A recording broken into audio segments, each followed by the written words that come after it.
बड़ी खबर के साथ बुलेटिन की शुरुआत करते हैं। मेरठ भाजपा सांसद राजेंद्र अग्रवाल ने सीएम योगी को खत लिखा है। ऑक्सीजन की किल्लत के चलते सीएम योगी को उन्होंने चिट्ठी लिखी है। मेरठ में मरीजों को ऑक्सीजन मिलने में देरी हो रही है, भारी दिक्कत हो रही है। सांसद ने अपनी चिट्ठी में लिखा है और उन्होंने ये भी लिखा है कि अस्पताल भी मरीजों को अब भर्ती करने से कतरा रहे हैं। मेरठ में ऑक्सीजन की आपूर्ति बढ़ाई जाए तो भयंकर विरोधाभास इस वक्त व्यवस्था और जनप्रतिनिधियों के बीच है।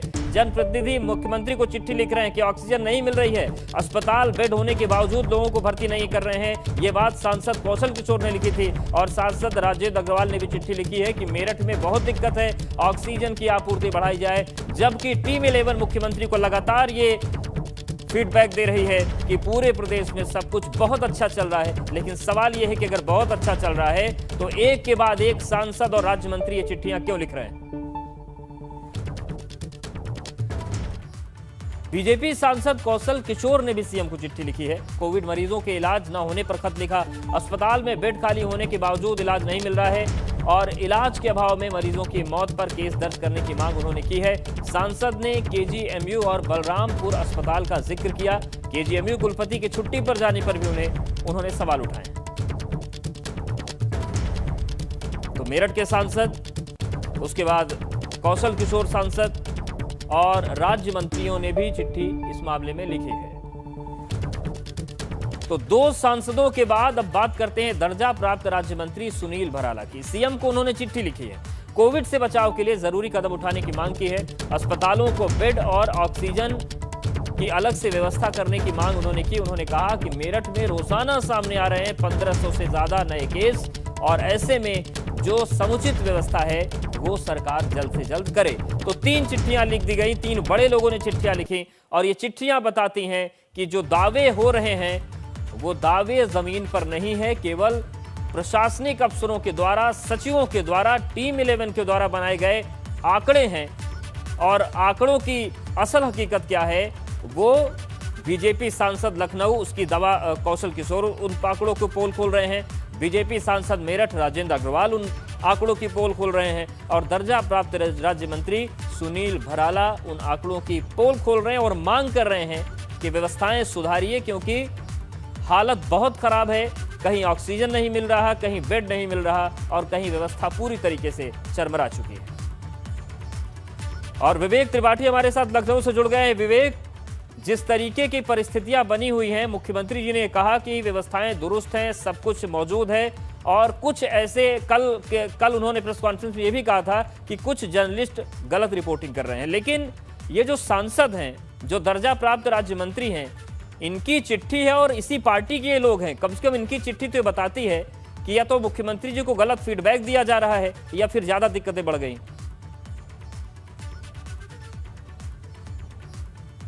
जी अवधेश, निश्चित तौर पर मुख्यमंत्री को गलत जानकारी दी जा रही है। चूंकि जनप्रतिनिधि हैं और जनता के बीच में रहते हैं, इनका लगातार संवाद होता रहता है। देखिए, अधिकारी तो कोई फ़ोन उठाता नहीं है। पब्लिक के लोग परेशान हैं, तड़प रहे हैं, ऑक्सीजन के लिए भटक रहे हैं, अस्पताल के लिए भटक रहे हैं, दवाई नहीं मिल रही है। लेकिन यहाँ लखनऊ हो या कोई और जनपद हो, कोई भी अधिकारी फ़ोन नहीं उठा रहा है, लोगों से बात नहीं कर रहा है, उनकी समस्याएं नहीं सुन रहा है।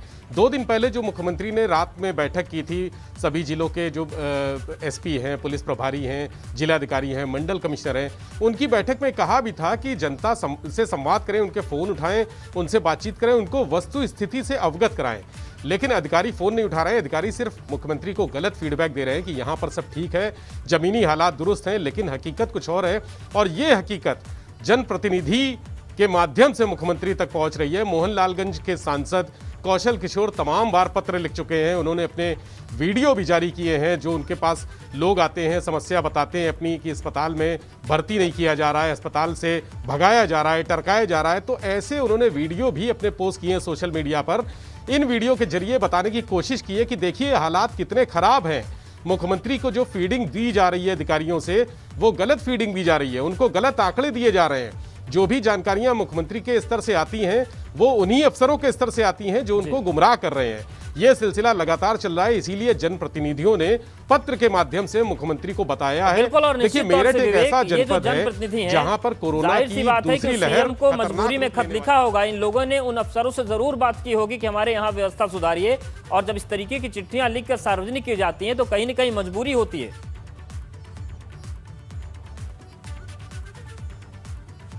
जी, मैं आपसे अवधेश बता रहा था कि मेरठ एक ऐसा जनपद है जहां पर लखनऊ की तरह हालात होने वाले हैं, तेजी से हालात बिगड़ रहे हैं। वहां के जो सांसद ने पत्र लिखा है, उन्होंने लखनऊ की स्थितियां देखी हैं। वो जान रहे हैं कि कुछ दिनों बाद मेरठ भी उसी स्थिति से रूबरू होगा। यहां भी मौतों का आंकड़ा बढ़ेगा और अस्पताल की जो व्यवस्थाएं हैं, ऑक्सीजन नहीं है, दवाएं नहीं है, यहां भी हाहाकार मचेगा।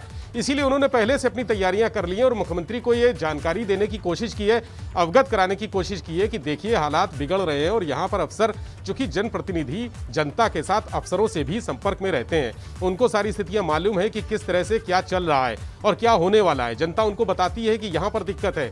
अधिकारी कभी नहीं बताते, अधिकारी हमेशा छुपाते हैं, चाहे वो जनप्रतिनिधि हो, लोकल नेता हो या फिर मुख्यमंत्री हो। अधिकारी हमेशा गुमराह करते हैं, तथ्यों को छुपाते हैं, लेकिन जनप्रतिनिधि कभी तथ्यों को छुपाते नहीं है। वो उनका कर्तव्य होता है, उनकी जिम्मेदारी होती है कि जनता की सुने, जनता उनसे नाराज ना हो, अगली बार उनको फिर चुनाव में जीत मिले। इसलिए वो पूरी तरह से प्रयास करते हैं कि स्थितियां सुधरें, लगातार स्थितियां सुधरे। इसीलिए जनप्रतिनिधियों को मजबूर होकर अब चिट्ठी लिखनी पड़ रही है, वीडियो बाइट जारी करनी पड़ रही है और ये सिलसिला मेरठ के अलावा तमाम अन्य जनपदों से भी शुरू हो गया है। वस्तु स्थिति जैसा कि सीएम कह रहे हैं कि ऑक्सीजन की कमी नहीं है, दवाओं की कमी नहीं है, अस्पताल में बेड उपलब्ध है, लेकिन धरातल पर कुछ भी नहीं है। ये उन्हीं के जनप्रतिनिधि, उन्हीं की पार्टी के सांसद और विधायक और राज्य मंत्री बता रहे हैं। का संज्ञान लेने के साथ ही साथ अधिकारियों के झूठ का भी संज्ञान लेना होगा। विवेक हमारे साथ आप बने रहिए, एक और अहम खबर है, आपसे अपडेट लेंगे। आईआईएम लखनऊ ने ऑक्सीजन ऑडिट के लिए गठित कर दी है टीम। 4 सदस्यीय टीम ऑक्सीजन का ऑडिट करेगी।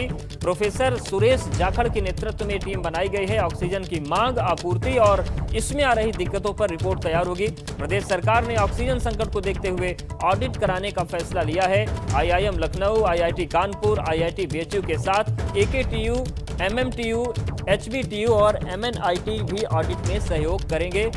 तो ये इस वक्त की अहम खबर है कि आईआईएम लखनऊ ने अपनी टीम गठित कर दी है। ऑक्सीजन संकट को देखते हुए ऑडिट कराने का फैसला लिया गया था। और विवेक हमारे साथ लगातार बने। विवेक, जो ये ऑक्सीजन का ऑडिट होगा, इसका उद्देश्य क्या है, क्या फायदा आगे इसका मिल सकता है?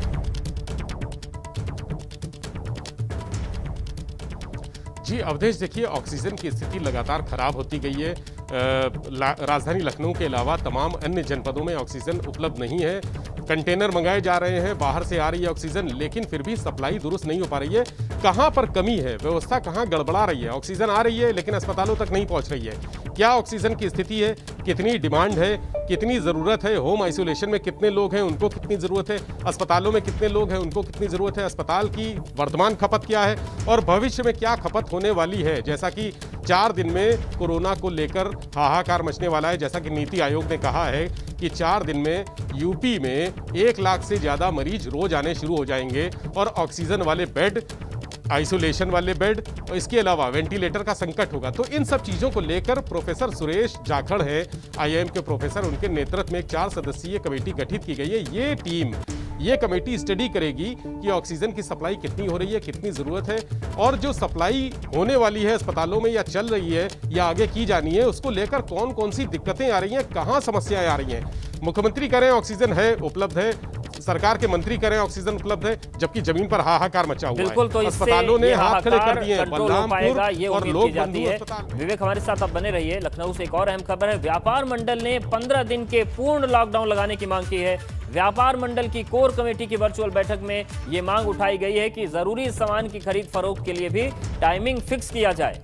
सरकार अगर नहीं लॉकडाउन लगाएगी तो व्यापारी खुद दुकानों को बंद कर देंगे। और विवेक हमारे साथ लगातार बने हुए हैं। विवेक, जिन जिन चीजों की जरूरतें हैं, केवल सरकार नहीं, केवल टीम 11 नहीं, बल्कि जो जागरूक समाज के लोग हैं वो भी अपनी जिम्मेदारी निभा रहे हैं। और इसी वजह से व्यापार मंडल को कहना पड़ा क्या कि अगर आप लॉकडाउन से बचेंगे तो हम खुद लगा लेंगे। जी अवधेश, देखिए अभी लखनऊ व्यापार मंडल और अन्य व्यापार मंडल जो है लखनऊ में छोटे छोटे, उन्होंने फैसला किया था जब कोरोना संक्रमण तेजी से बढ़ता हुआ नजर आया, लोगों की मौतें होना शुरू हुई, व्यापार मंडल के कई पदाधिकारियों ने भी दम तोड़ा कोरोना संक्रमण की वजह से। तब ये चिंता हुई बाजारों में जिस तरह से यहाँ भीड़ उमड़ती है। देखिए लखनऊ एक बड़ा मार्केट है, यहाँ पर अमीनाबाद और तमाम ऐसे मार्केट हैं जहाँ बाहर से लोग आते हैं, आसपास के जनपदों से लोग खरीदारी करने आते हैं। तो यहाँ पर लगातार जो भीड़ उमड़ रही है उसको लेकर व्यापारियों ने स्थिति की गंभीरता को समझा और अपनी तरफ से 3 दिन का लॉकडाउन लगाया था। व्यापारियों की मांग है कि सरकार ये लॉकडाउन लगाए और कम से कम 15 दिन का लॉकडाउन होना चाहिए। कल जो वर्चुअल मीटिंग हुई है व्यापार मंडल की, उन्होंने कहा है, व्यापारी के नेताओं ने कहा है कि 15 दिन का लॉकडाउन लगे और इस 15 दिन में सेना के हवाले कर दिया जाए लखनऊ। मतलब इतनी गंभीर स्थिति उन्होंने बताई है कि इन 15 दिनों में लॉकडाउन के दौरान लखनऊ को सेना के हवाले कर दिया जाए, यहां पर सारी व्यवस्थाएं सेना सुनिश्चित करे। यह स्थिति की भयावहता को दर्शाता है कि व्यापारियों का ऐसा कहना है। इसके पहले भी व्यापारी लखनऊ में लॉकडाउन लगा चुके हैं और आज भी मार्केट खुली है, लेकिन वहां से जो ग्राहक हैं वो नदारद हैं, भीड़ कम है, लोग सेल्फ लॉकडाउन लगा रहे हैं। व्यापारियों ने यह भी कहा है, कल जो बैठक में निर्णय लिया गया है कि आज शाम को 4 बजे इस बारे में फिर से चर्चा होगी। व्यापार मंडल के जितने पदाधिकारी हैं, नेता हैं, वो फिर से चर्चा करेंगे। अगर सरकार 15 दिन का लॉकडाउन नहीं लगाती है तो वो सेल्फ लॉकडाउन लगाएंगे। यानी भविष्य में आपको देखने को मिल सकता है कि लखनऊ की मार्केट पूरी तरह से बंद है। ये कब तक बंद होगी, कैसे बंद होगी, इसका फैसला आज शाम को 4 बजे होगा। लेकिन व्यापारी जो वर्तमान सड़क के हालात हैं, जो बाजारों के हालात हैं, उनको देखकर चिंतित है और उनमें डर का माहौल है। वो दहशत में है कि जिस तरह से व्यापार मंडल के तमाम पदाधिकारियों की मृत्यु हुई है, बड़े व्यापारी मरे हैं। श्याम बिहारी मिश्रा की मौत हो गई, जो प्रदेश व्यापार मंडल के बड़े नेता थे, उनकी कानपुर में मौत हो गई। तो ये देख के उनको लग रहा है कि 15 दिन का लॉकडाउन बेहद जरूरी है, क्योंकि इस संक्रमण की जो चेन कम से कम भरोसा करके रहना कुछ किसी को भी सुरक्षित नहीं लग रहा है। शुक्रिया आपका विवेक, जानकारी और अपडेट्स को देने के लिए। कोरोना संकट के बीच थोड़ी सी राहत की खबर है। कल के मुकाबले आज कोरोना पॉजिटिव में कमी आई है। बीते 24 घंटे में 3,23,144 नए केस सामने आए हैं। तो एक बड़ी कमी आई है क्योंकि 3,52,000 तक मामला पहुंच गया था। 24 घंटे में 2771 लोगों की कोरोना के चलते मौत हुई है। तो थोड़ी सी राहत की खबर है। हालांकि नीति आयोग के मुताबिक अभी पीक आना बाकी है, लेकिन बीते 24 घंटे की बात करें तो कल के मुकाबले आज कोरोना पॉजिटिव मरीजों की संख्या में कमी आई है। बीते 24 घंटे में 3,23,144 नए केस आए हैं और 24 घंटे में 2771 लोगों की कोरोना संक्रमण के चलते मौत हुई है। तो कल के मुकाबले आज जो कोरोना का ग्राफ है थोड़ा गिरा है। लगभग 25,000 केस कम आए हैं, लेकिन आंकड़ा 3 लाख के पार रोज चल रहा है। 24 घंटे में 2,771 लोगों की कोरोना के चलते मौत हुई है और जो कुल संख्या आ रही है रोज, उसके बीच थोड़ी सी राहत आज है। तो देखिए, आज 27 अप्रैल 3,23,000 कोरोना संक्रमण के मामले आए। 26 अप्रैल यानी कि कल 3,52,000 ये आंकड़ा था। परसों 3,49,000 यानी कि 25 अप्रैल को 3,49,000 मामले सामने आए थे। तो बीते कई हफ्तों के बाद ये पहली बार हो रहा है कि आंकड़े कोरोना के गिरे हैं संक्रमण के, और 3,23,000 केस बीते 24 घंटे में सामने आए हैं, जबकि इससे पहले कल के जो आंकड़े आए थे वो 3,52,000 24 घंटे में थे।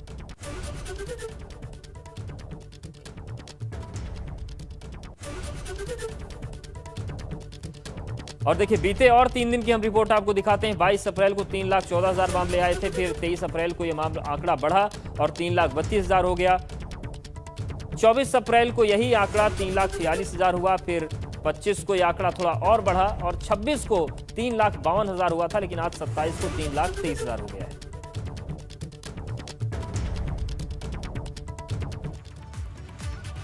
जौनपुर की मड़ियाऊ कोतवाली क्षेत्र में अमरपुर गांव में सोमवार की दोपहर मानवता तार-तार हो गई। इसका गवाह समूचा गांव बना।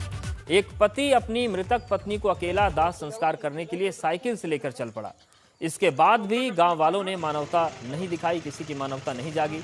पति को दाह संस्कार करने से गांव की सरहद पर रोक दिया गया। सूचना पर पुलिस पहुंची, उसे रामघाट ले जाकर दाह संस्कार करवाया गया। आपको बता दें कि अंबरपुर निवासी तिलकधारी सिंह की पत्नी राजकुमारी काफी दिनों से बीमार चल रही थी। सोमवार को तबीयत ज्यादा खराब हो गई उनकी, तो पति उन्हें लेकर अस्पताल पहुंचे, लेकिन डॉक्टर्स ने न बेड दिया न दवाई, जिसके चलते उनकी मौत हो गई। पति तिलकधारी पत्नी का शव लेकर दोपहर घर पहुंचे। वहां कोरोना का हवाला देते हुए कोई भी उनके घर नहीं पहुंचा। शव की स्थिति खराब होती जा रही थी। इसके कारण पति पत्नी की मृत साइकिल को शरीर पर लादकर अकेला गांव के नदी के किनारे दाह संस्कार करने के लिए चल पड़ा। अभी नदी के किनारे चिता लगी भी नहीं थी कि गांव वालों ने शव जलाने से रोक दिया। सूचना मड़ियाहू कोतवाल इंस्पेक्टर मुन्ना राम धुसिया को मिली, तो वो गांव पहुंचकर शव को वापस लाया और दाह संस्कार का सामान मंगाकर जौनपुर स्थित रामघाट पुलिस की देखरेख में भिजवाया गया। तो ये जौनपुर की तस्वीर है और आप जरा अंदाजा लगाइए कि क्या स्थिति हो गई है कि लोगों ने कंधा तो दिया नहीं, गांव का जो श्मशान घाट है वहां पर दाह संस्कार करने से भी रोका गया। लेकिन इस मामले में जौनपुर पुलिस की एक अच्छी तस्वीर आई है, मड़ियाहू कोतवाली की अच्छी तस्वीर आई, जिसमें पुलिस ने संज्ञान लिया और दाह संस्कार करवाया गया।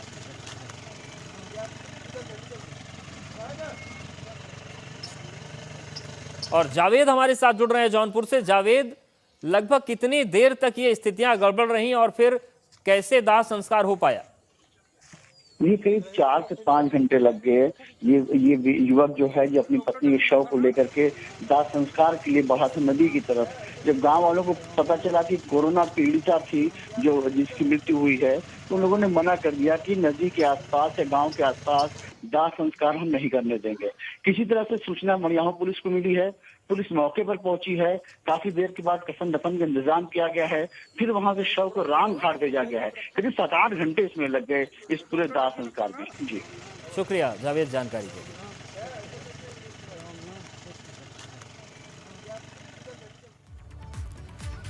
और बड़ी खबर मुरादाबाद से है। मतदान स्थल पर पूर्व प्रधान के भाई को गोली मार दी गई। मामूली कहासुनी में मतदान स्थल पर देर रात गोली चल गई। कल तीसरे चरण का चुनाव था। निवर्तमान प्रधान के समर्थकों पर गोली चलाने का आरोप है। पुलिस ने निवर्तमान प्रधान को गिरफ्तार कर लिया है। मुरादाबाद के थाना भोजपुर क्षेत्र के काफियागाद गांव का मामला है। यानी कि तीसरे चरण का मतदान हो गया, मतदान के बाद भी हालात बिगड़े हुए हैं और चुनावी रंजिश चल रही है। इस वक्त बड़ी खबर कानपुर से है। डीएम ने फैमिली हॉस्पिटल को नोटिस जारी किया है। कोविड मरीज से निर्धारित शुल्क से ज्यादा वसूली करने पर नोटिस दिया गया।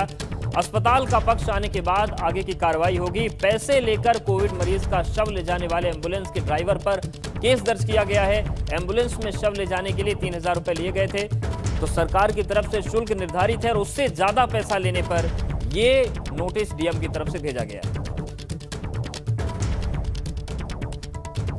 पैसे लेकर कोविड मरीज का शव लेने वाले एम्बुलेंस के ड्राइवर पर भी केस हुआ है और अस्पताल को भी नोटिस भेजा गया है। और बड़ी खबर कौशाम्बी से है। जिला अस्पताल से रेमडेसिविर इंजेक्शन चोरी हो गया।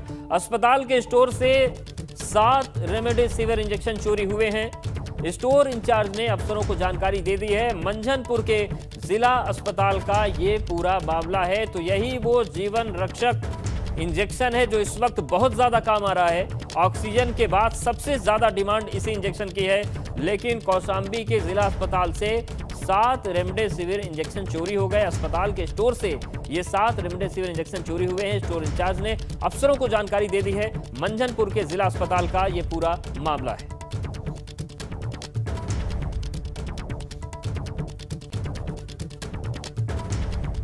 तो एक हैरान करने वाली खबर, जिस तरीके से रेमडेसिविर की कालाबाजारी चल रही है, जिस तरीके से स्टॉक कम है, डिमांड बहुत ज्यादा है, सप्लाई नहीं मिल पा रही है, तमाम मरीजों की जान रेमडेसिविर इंजेक्शन की कमी में जा रही है।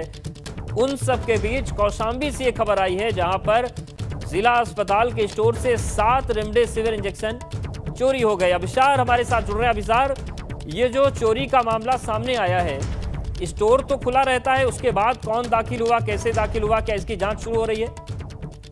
जी बिल्कुल। अभी जब सुबह स्टोर, ये मेन स्टोर नहीं है, ये सेंटर सर्जिकल स्टोर है जहां पर दवाएं स्टॉक में रखी जाती है, तो वहीं पर ये रेमडेसिविर इंजेक्शन रखा था। और सुबह जब वहां के कर्मचारी पहुंचे, देखा कि कुंडी जो है वो टूटी हुई है। इस पर उन्होंने अफसरों को जानकारी दी। मौके पर अफसर भी पहुंचे और छानबीन की गई तो 7 इंजेक्शन गायब हुआ था। जी बिल्कुल। तो इस मामले में सीएमओ कुछ कह रहे हैं? सीएमओ से जब बात की गई और सीएमएस से बात की गई तो उन्होंने कहा देखिए अभी हमारी जांच चल रही है और जांच के बाद कितने क्या इंजेक्शन गायब हुए हैं, जब ये कंफर्म हो जाएगा तभी हम आपको कुछ बता पाएंगे, इससे पहले हम अभी कुछ नहीं बता पाएंगे। शुक्रिया आपका विस्तार जानकारी के लिए, अपडेट्स के लिए। और एक और अच्छी खबर है, भारत को 1 मई को इस मिलेगी Sputnik V vaccine. Sputnik V का पहला बैच 1 मई को मिल जाएगा।